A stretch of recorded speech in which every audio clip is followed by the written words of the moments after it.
साथियों नमस्कार, स्वागत है आप सभी का आपके अपने चैनल प्रकाश पुंज पाठशाला में।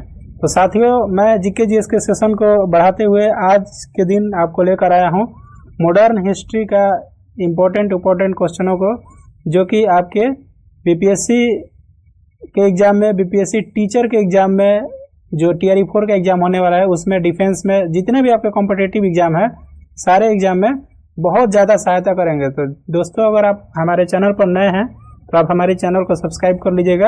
और इसी के साथ हम लोग चलते हैं अपने पहले प्रश्न पर। ठीक है, तो देखिए पहला प्रश्न क्या है। पहला प्रश्न है, प्रार्थना समाज की स्थापना किसने की थी?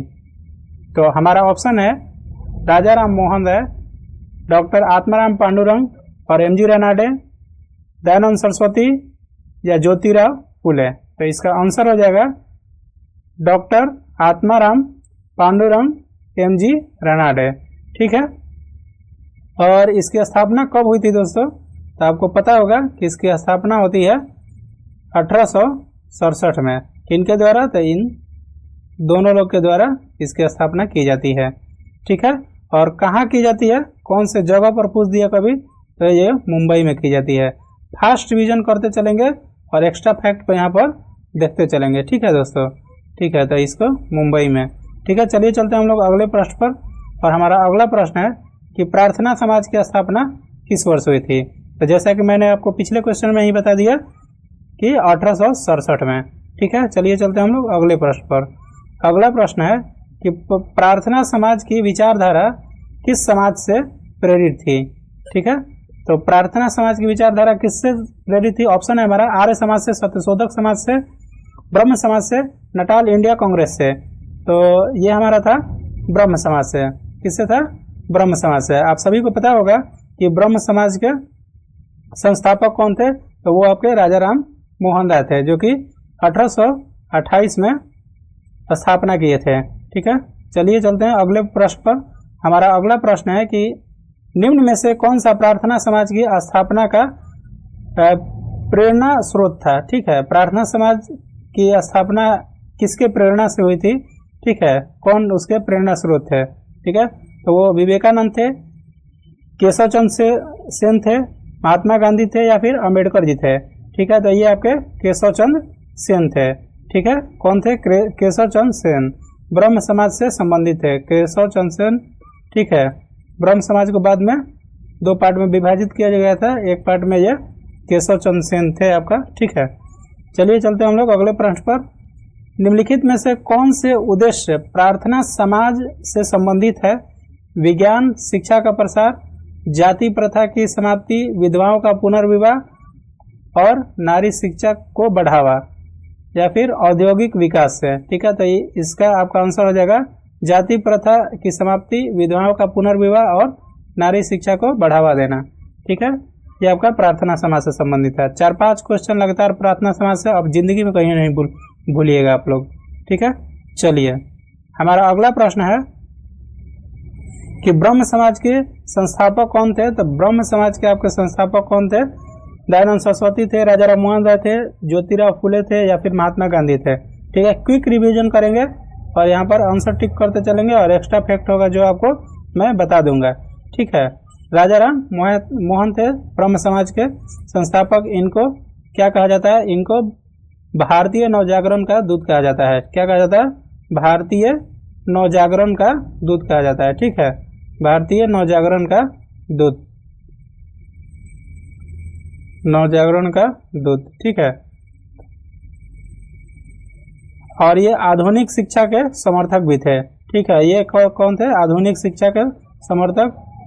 लॉर्ड मैकाले के साथ आपको पता है मिलकर अंग्रेजी को भारत में समर्थन किया था। ठीक है, चलते हैं अगले प्रश्न पर। और हमारा अगला प्रश्न है, आर्य समाज की स्थापना किस वर्ष हुई थी? 1828 में हुई थी, 1867 में हुई थी, 1875 में हुई थी या फिर 1832 में हुई थी? आर्य समाज की स्थापना कब हुई थी? 1875 में हुई थी। किसके द्वारा किया गया था? तो स्वामी विवेकानंद के द्वारा किया गया था। ठीक है, स्वामी दयानंद के द्वारा। ठीक है, स्वामी दयानंद के द्वारा किया गया था। ठीक है, कब किया गया था? 1875 में। इन्होंने एक नारा दिया था, ठीक है, जो कि बोले थे कि वेदों की ओर लौटो, ठीक है। अभी बहुत बार एग्जाम में पूछता है कि वेदों की ओर लौटो किसका नारा है, तो वेदों की ओर लौटो किसका नारा है, तो वेदों की ओर लौटो आपका दयानंद सरस्वती के था, ठीक है।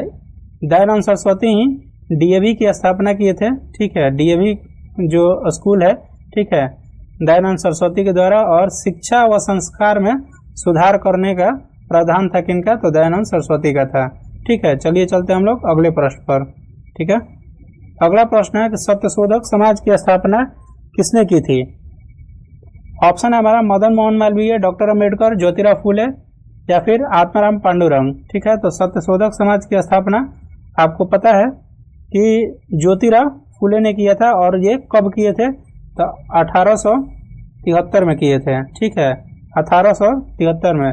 ज्योतिराव फूले और इनकी पत्नी का नाम क्या था, सावित्रीबाई फूले, ठीक है। इनकी पत्नी का नाम सावित्रीबाई फूले, बहुत फेमस नाम है, आप लोग एक मूवी देखे होंगे, ठीक है, फूले, ठीक है। सावित्रीबाई फूले कौन थी, तो लड़कियों के लिए पहली महिला टीचर थी, और पहला लड़कियों के लिए विद्यालय खोलने का जो श्रेय जाता है वो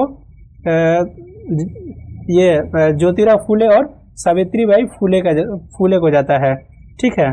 तो पहली महिला टीचर कभी एग्जाम में पूछ ले तो कौन हो जाएंगी, सावित्रीबाई फूले, और महिलाओं को शिक्षा देने का जो श्रेय जाता है वो किसको जाता है, सावित्रीबाई फूले को जाता है, ठीक है। चलते हैं अगले प्रश्न पर, और हमारा अगला प्रश्न कौन सा है, तो अगला प्रश्न है कि हरिजन सेवक संघ की स्थापना किसने की थी।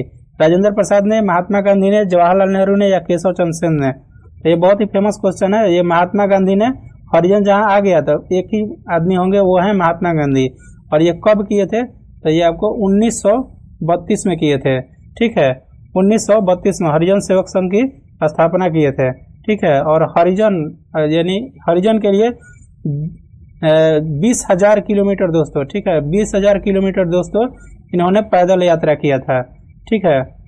छुआछूत की उन्मूलन के लिए इन्होंने, गांधी जी ने इसकी स्थापना की थी, किसकी, हरिजन। और हरिजन नाम दिया हुआ किनका है, तो हरिजन नाम दिया हुआ गांधी जी का है। पहले जो निम्न जाति के लोग थे उनको अछूत बोला जाता था, ठीक है, तो अछूत को चेंज करके क्या किया गया, हरिजन कहा गया, ठीक है। तो चलिए चलते हम लोग अगले प्रश्न पर, और हमारा अगला प्रश्न है कि अखिल भारतीय छुआछूत विरोधी लीग और हरिजन पत्रिका किस वर्ष प्रकाशित हुई। ऑप्शन हमारा है 1920 में, 1932 में, 1947 में या फिर 1950 में, ठीक है। तो ये आपका कब प्रकाशित हुआ, तो 1932 में, किसके द्वारा, तो महात्मा गांधी, ठीक है। चलते हम लोग अगले प्रश्न पर, और हमारा अगला प्रश्न क्या है कि दलित वर्गों के आंदोलन के सर्व प्रमुख नेता कौन थे, ठीक है। सबसे प्रमुख नेता कौन थे दलित वर्ग के, मदन मोहन मालवीय थे, ये तो पंडित थे, तो दलित वर्ग के होंगे नहीं, ऐसे ही ऑप्शन से ही छाट देंगे, ठीक है।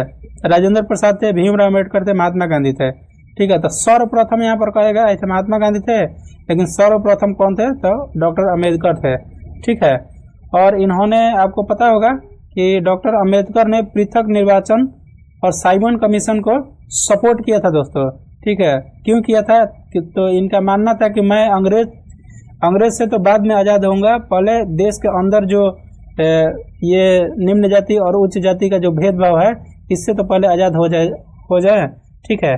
तो इसलिए क्या किए थे, इन्होंने पृथक निर्वाचन का सपोर्ट किया था, ठीक है, जिसका गांधी जी ने बाद में विरोध किया, ठीक है। और उसके लिए हड़ताल पर भी बैठे थे गांधी जी, ठीक है, भूख हड़ताल पर, ठीक है।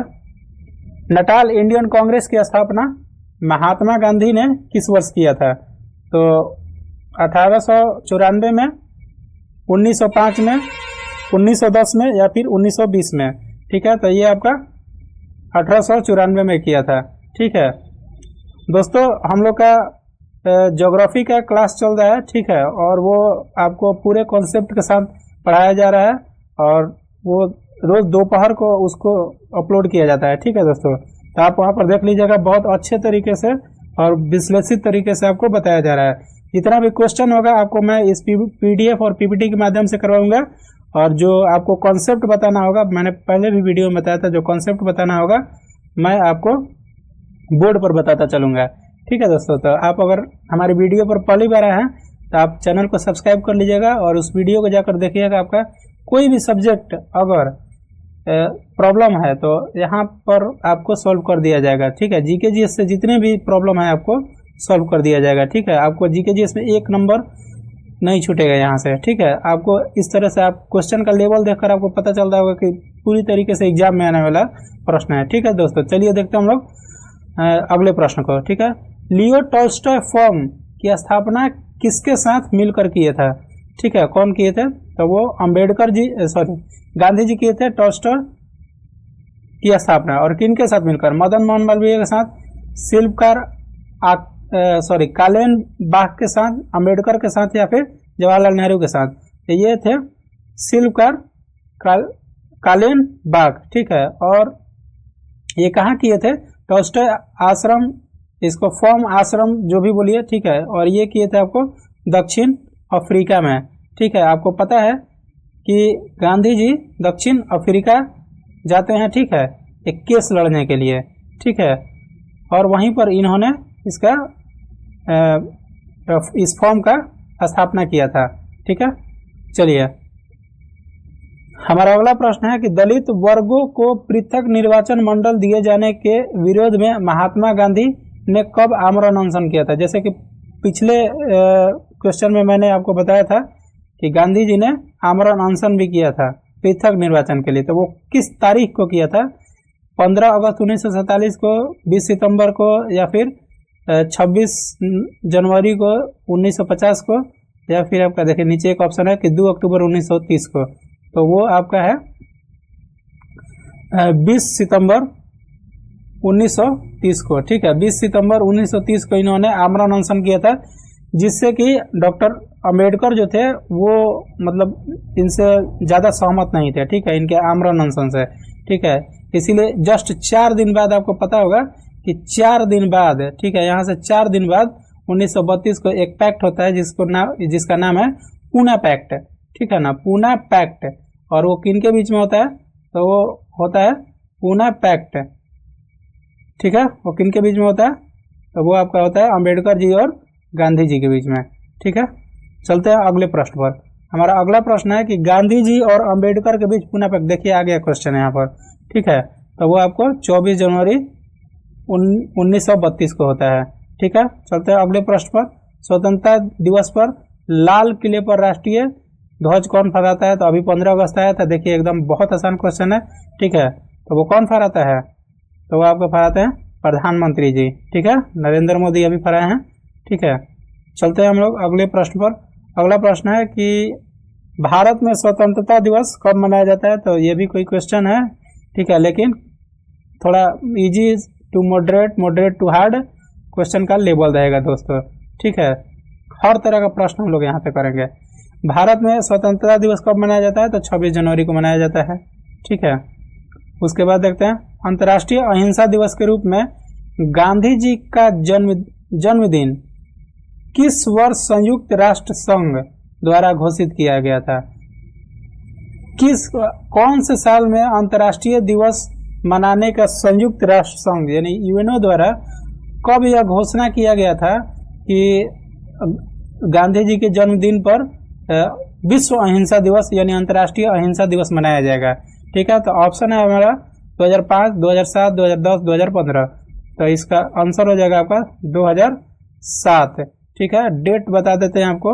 डेट होता है 15 जून 2007 को क्या हुआ था? घोषणा हुई थी। और 2 अक्टूबर 2007 से विश्व अहिंसा दिवस मनाना शुरुआत हो गया था। ठीक है, तो चलते हम लोग अगले प्रश्न पर। ठीक है, क्विक रिवीजन करेंगे हम लोग, क्विक रिवीजन। ठीक है, देखिए ये आपका एक प्रश्न है कि जवाहरलाल नेहरू ने भारत सरकार अधिनियम 1935 को किस रूप में वर्गीकृत किया? जो गवर्नमेंट ऑफ इंडिया एक्ट 1935 आया था उसको किस रूप में वर्गीकृत किए थे? स्वतंत्रता की घोषणा पत्र, दास्ता का नया घोषणा पत्र, या फिर लोकतंत्र का आधार, या औद्योगिक विकास का प्रारंभ? ठीक है, तो इसको बोले थे दास्ता का नया घोषणा पत्र। ठीक है, इन्होंने क्यों कहा था ऐसा, क्योंकि इसमें भारतीय जनता के लिए पूर्ण अधिकार का कोई बात इसमें नहीं किया गया था। ठीक है, अधूरे सुधार की मात्र अधूरे सुधार किया गया था, इसीलिए इसको दास्ता का नया घोषणा जवाहरलाल नेहरू द्वारा कहा गया। ठीक है, देखिए यहाँ हम लोग देख लेते हैं। चलिए अगला प्रश्न है हमारा, भारत सरकार अधिनियम 1935 के बारे में नेहरू ने किससे तुलना की थी। ठीक है, गवर्नमेंट ऑफ इंडिया एक्ट जो था उसको नेहरू जी ने किससे तुलना की थी, तो तेज रफ्तार इंजन वाली गाड़ी गलत, ब्रेकों वाली इंजन रहित गाड़ी, ठीक है, पूरी तरह आधुनिक कानून या किसानों के हित के लिए नया कानून। तो ये बोले थे कि ब्रेकों वाली इंजन रहित गाड़ी, मतलब कि गाड़ी तो है, ब्रेक भी है, लेकिन इसमें इंजन ही नहीं है, तो इंजन नहीं है तो चलेगा कैसे। ठीक है, तो ये इसी से नेहरू जी ने इसका तुलना किया था। ठीक है, पोस्ट डेटेड चेक भी कहा था इसको। ठीक है, पोस्ट डेटेड चेक।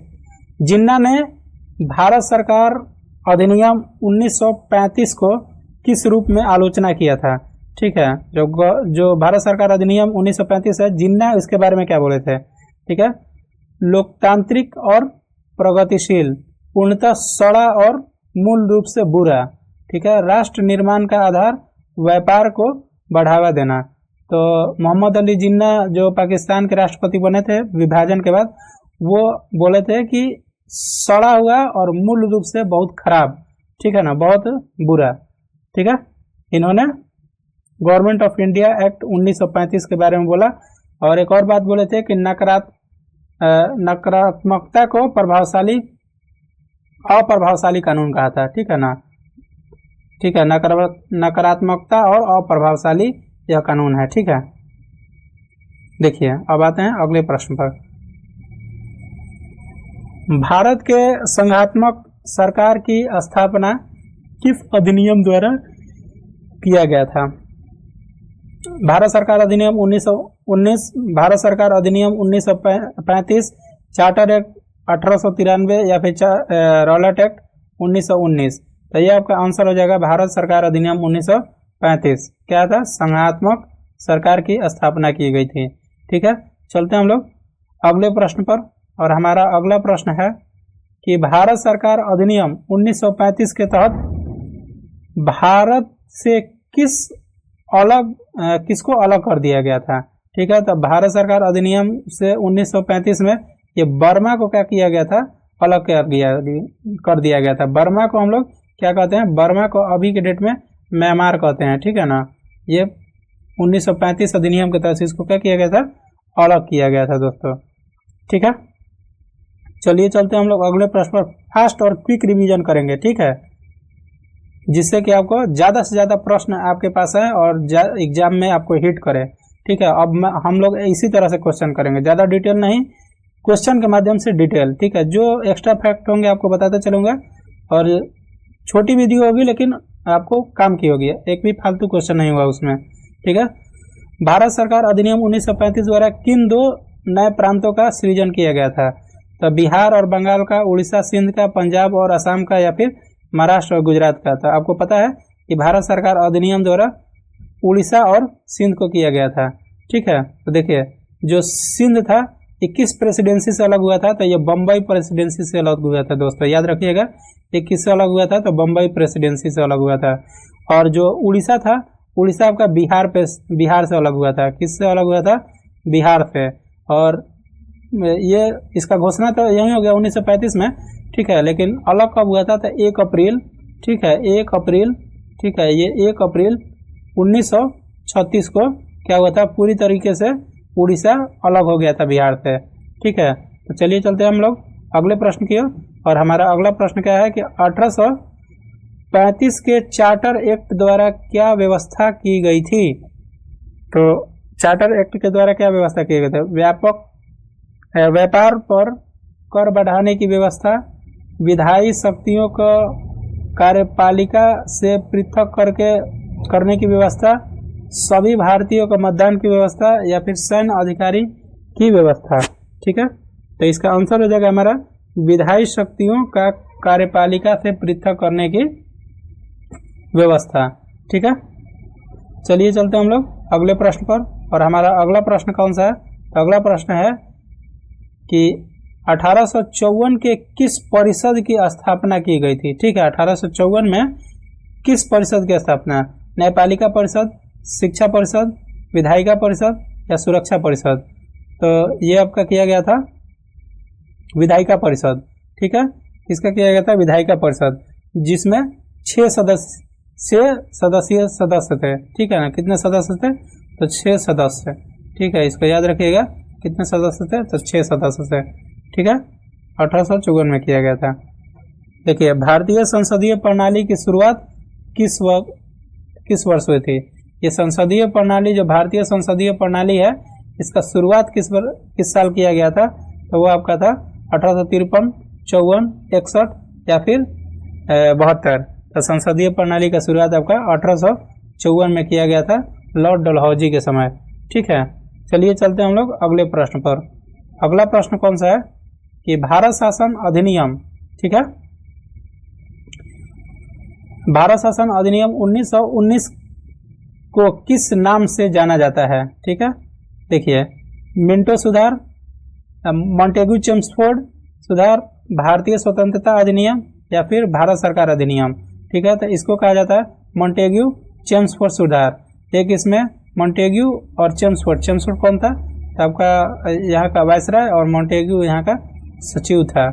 ठीक है, आते हैं हम लोग अगले प्रश्न पर। अगला प्रश्न हमारा है कि 1919 में पारित रॉलेट एक्ट के अनुसार अंग्रेजी सरकार किसे बिना मुकदमा चलाए जेल में रख सकते थे? केवल अपराधियों को, किसी को भी जब तक चाहे रख सकते थे, केवल राजनीतिक नेताओं को या फिर केवल व्यापारिक नेताओं को? ठीक है, देखिए, जो भी अंग्रेजी सरकार है, अंग्रेजी सरकार के खिलाफ जो भी विद्रोह करेगा, वो कोई भी आदमी हो, ठीक है ना, जो भी भड़काऊ बयान देगा या फिर जिसको उसको मन था, ठीक है ना, उसको क्या करते थे? सीधे 2 साल के लिए जेल में डाल देते थे। ठीक है, सीधे जेल में डालते थे 2 साल के लिए। कोई भी आपका कुछ भी नहीं सुनता था लोग।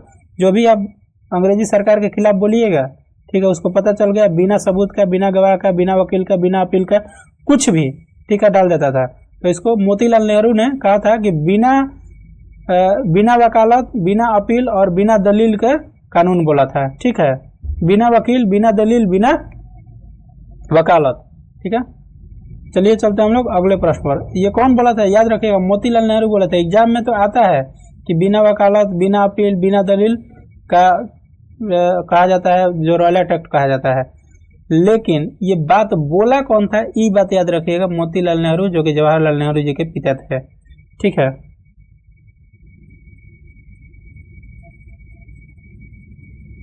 और मोतीलाल नेहरू जब चेम्सफोर्ड सुधार आया था, तो उस वक्त वो भारतीय राष्ट्रीय कांग्रेस के अध्यक्ष भी थे। ये बात याद रखिएगा। ठीक है, रॉलेट एक्ट को पंडित मोतीलाल नेहरू ने किस नाम से संबोधित किया? देखिए, आ ही गया, बिना वकालत, बिना अपील और बिना दलील के। ठीक है, चलिए चलते हैं हम लोग अगले प्रश्न पर। अगला प्रश्न है कि इंडियन एसोसिएशन की स्थापना कब हुई थी? तो देखिए, इंडियन एसोसिएशन की स्थापना हुई थी 1876 में। ठीक है दोस्तों, चलिए चलते हैं हम लोग फिर अगले प्रश्न पर। और हमारा अगला प्रश्न है, ठीक है, अब 2 ही प्रश्न बचा हुआ है। यहाँ से फिर कल मैं दूसरे सब्जेक्ट से क्वेश्चन लाऊंगा। ठीक है, इंडियन एसोसिएशन की संस्थापक कौन थे? ठीक है, महात्मा गांधी थे, सुरेंद्र नाथ बनर्जी थे, बाल गंगाधर तिलक थे या फिर डॉक्टर अम्बेडकर थे? तो ये आपके सुरेंद्र नाथ बनर्जी थे। ठीक है, तो इंडियन एसोसिएशन जो पार्टी थी वो इंडियन नेशनल कांग्रेस से पहले की पार्टी थी। ठीक है, इंडियन नेशनल कांग्रेस से पहले की पार्टी थी। और ये जो पार्टी थी, जो आईएनसी का स्थापना हुई है, यानी इंडियन नेशनल कांग्रेस का जो स्थापना होता है, वो जाकर उसमें मिल जाता है। ठीक है ना, जो इंडियन एसोसिएशन है, ठीक है, इंडियन एसोसिएशन, ठीक है, इंडियन एसोसिएशन आईएनसी में कब मिलता है? तो 1886 में मिलता है। ठीक है, 1886 में विलय कर दिया जाता है। ठीक है, और ये सुरेंद्र नाथ बनर्जी की पार्टी थी। चलते हैं हम लोग अगले प्रश्न पर। अगला प्रश्न है कि इंडियन एसोसिएशन का सचिव कौन थे? ठीक है, तो इंडियन एसोसिएशन के अध्यक्ष आपके कौन थे? तो सुरेंद्र नाथ मीना जी। लेकिन यहाँ पर पूछा कौन है? सचिव। ठीक है ना, क्या पूछा है क्वेश्चन कि सचिव कौन थे? आनंद मोहन बोस थे, मोतीलाल नेहरू थे, या फिर लाला लाजपत राय थे? ठीक, तो ये दोनों लोग मिलकर क्या किए थे? इंडियन एसोसिएशन की स्थापना किए थे। ठीक है, इसमें यह अध्यक्ष थे, कौन थे? ये अध्यक्ष थे और ये आपके सचिव थे। ठीक है, तो आनंद मोहन बोस कौन थे? सचिव थे। ठीक है, चलते हम लोग आज का अंतिम प्रश्न पर, और हमारा अंतिम प्रश्न इसी से संबंधित है कि इंडियन एसोसिएशन की स्थापना किस जगह पर हुई थी? तो वो जगह था कलकत्ता। ठीक है, वो जगह कौन सा था? कलकत्ता था। तो साथियों, आपको यह वीडियो पसंद आया हो तो आप हमारे चैनल को सब्सक्राइब कीजिएगा, लाइक कीजिएगा और अपने दोस्तों को बताइएगा। यहाँ पर बहुत सारे प्रश्नों को करवाया जाता है, और आप हमारे जो क्लास वाली वीडियो है वो आप डेली देखिएगा। डेली दोपहर में वो क्लास अपलोड की जाती है। ठीक है, तो उसमें अभी ज्योग्राफी चल रहा है। ठीक है, उसमें क्या चल रहा है? ज्योग्राफी चल रहा है। फिर उसके बाद आपको हिस्ट्री ही चलेगा, फिर उसके बाद पॉलिटी चलेगा। ठीक है, फिर साइंस चलेगा। ऐसे ऐसे जितने भी आपको जीके जीएस से संबंधित आपके जो टॉपिक्स हैं वो चलेंगे। ठीक है, तो आप हमारे चैनल को सब्सक्राइब कीजिएगा। ठीक है दोस्तों, तो चलिए चलते हैं हम लोग और मिलते हैं कल। तब तक के लिए आप अपना ध्यान रखिए।